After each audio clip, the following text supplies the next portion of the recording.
Hey everyone, this is David. Welcome back behind the velvet rope. Let's just get right into it today because we are joined by the one, the only Tyler Stanaland.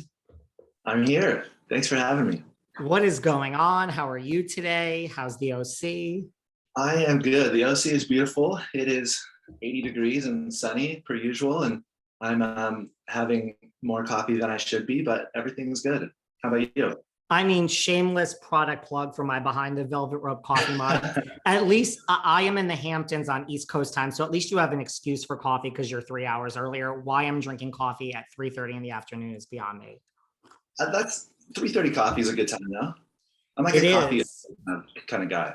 I can drink it like the minute I wake up to pretty much bedtime. Same here. I love coffee. Well, listen, if anyone needs coffee, it's you. I mean, Selling the OC is out. It's on the top of every chart. It's trending on Netflix. I mean, has it just been a whirlwind for you? Like, have you gotten any sleep? Have you adjusted to this newfound life of yours? I mean, I don't feel like there's a newfound life, but it's relieving in a sense because I feel like we filmed this thing over 3 or 4 months, and then we kind of had to keep it to ourselves for a bit. And now that it's out and we're seeing it, it's kind of nice to have that secret out. So it's good. Yeah. Well, I'm very glad it's out. I figured like I would watch the first episode knowing we were going to sit down and talk, but I binged it and I could not stop. So it's just so good. It's so brilliant. And it's Did just, you get sucked in? I got sucked. I mean, listen, it doesn't take much for me to get sucked in, but this is like, I didn't think I could get as sucked into anything as Selling Sunset. And this is just as good. Has everything you want, really. I thought it was brilliant.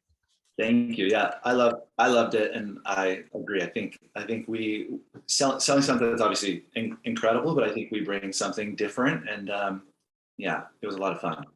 Well, as we saw on this first freshman season, you grew up in the OC, you're a local. Like, do you think, like, did that help you, think, like with real estate? Like, does it help being a local?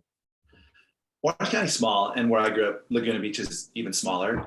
It is really tight knit community, so being a local and somebody that's from there does help. I also had the added help that my dad was in the business, so he has an established name. So I kind of had somebody that I can go to within the business and show me the ropes. And so between living here and growing up here and having him, it really is kind of leapfrogging a lot of hard years.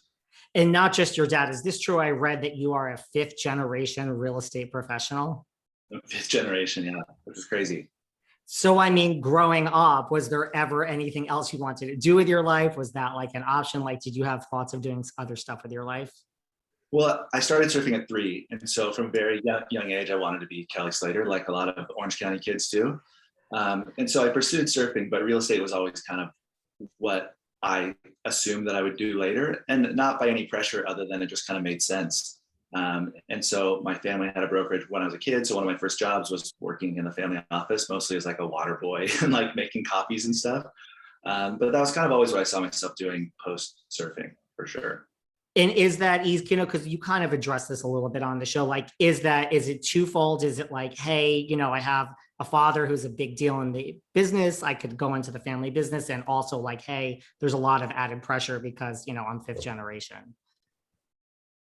I don't feel pressure that I'm fifth generation, but I do have big shoes to fill. My dad is one of the top dogs in this market and has been for a long time. And that's both a blessing and a curse because I have him in my corner to kind of pick his brain and I have his experience. But like him, I want to accomplish the same thing. I want to establish myself as a top dog. So it's not necessarily pressure by anybody else other than what I put on myself.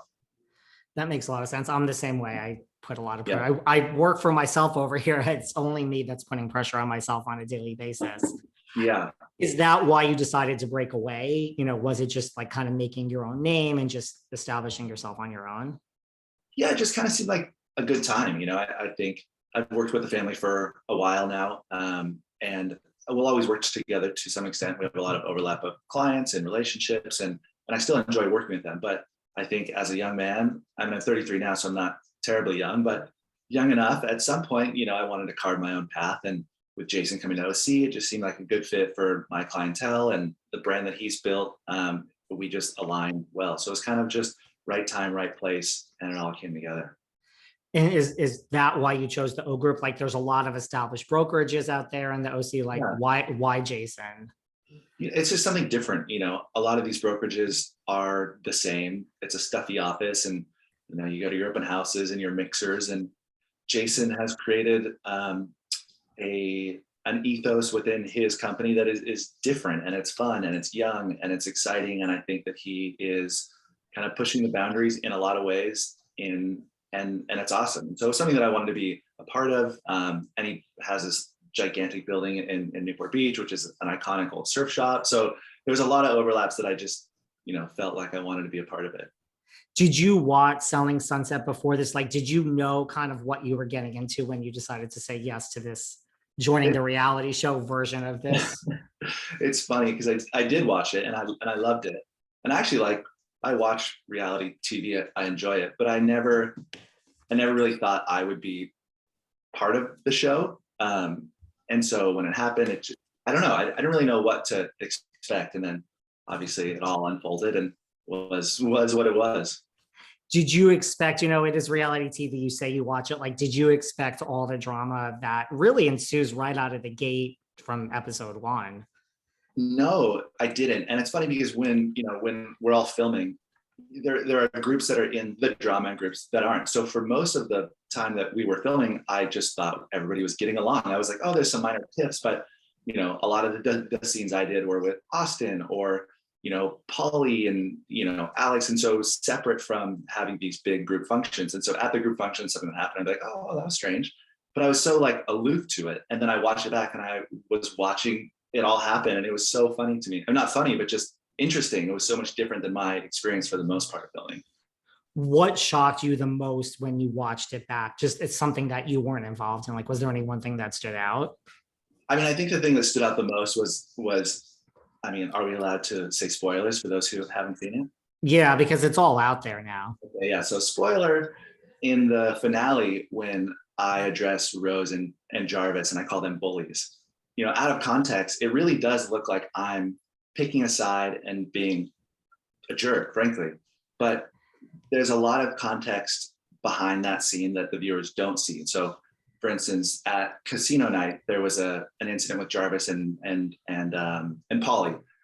And I sat there and I was like, all right, what's the issue? It's not us against you. And so I was playing this thing. And so there was all this buildup that happened before that big explosion. And so while I think that my delivery maybe could have been a little softer, what I said for the moment made sense. But from the viewer, it seems a little more aggressive, if that makes sense.